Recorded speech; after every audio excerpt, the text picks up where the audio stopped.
صحیح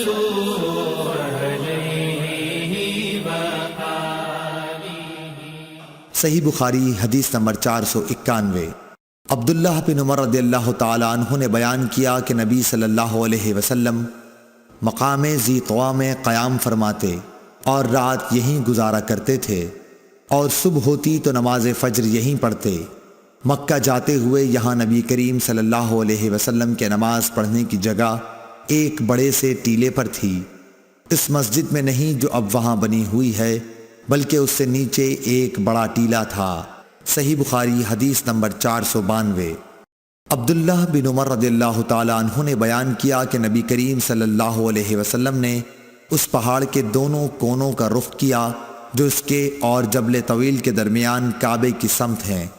آپ اس مسجد کو جو اب وہاں تعمیر ہوئی ہے اپنی بائیں طرف کر لیتے، ٹیلے کے کنارے، اور نبی کریم صلی اللہ علیہ وسلم کے نماز پڑھنے کی جگہ اس سے نیچے سیاہ ٹیلے پر تھی۔ ٹیلے سے تقریباً 10 ہاتھ چھوڑ کر پہاڑ کی دونوں گھاٹیوں کی طرف رخ کر کے نماز پڑھتے جو تمہارے اور کعبے کے درمیان ہے۔ صحیح بخاری حدیث نمبر 493۔ عبداللہ بن عباس رضی اللہ تعالی عنہ نے فرمایا کہ میں ایک گدھی پر سوار ہو کر آیا، اس زمانے میں بالغ ہونے والا ہی تھا۔ رسول اللہ صلی اللہ علیہ وسلم منی میں لوگوں کو نماز پڑھا رہے تھے، لیکن دیوار آپ کے سامنے نہ تھی۔ میں صف کے بعض حصے سے گزر کر سواری سے اترا اور میں نے گدھی کو چرنے کے لیے چھوڑ دیا اور صف میں داخل ہو گیا، پس کسی نے مجھ پر اعتراض نہیں کیا۔ صحیح بخاری حدیث نمبر 494۔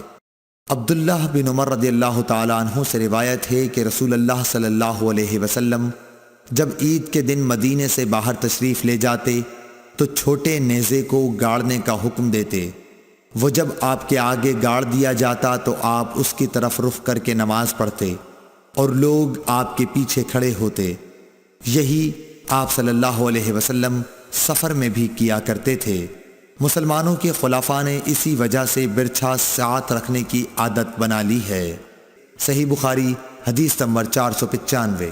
شعبہ نے بیان کیا عون بن ابی جحیفہ سے، کہا میں نے اپنے باپ وہب بن عبداللہ سے سنا کہ نبی صلی اللہ علیہ وسلم نے لوگوں کو بطحا میں نماز پڑھائی۔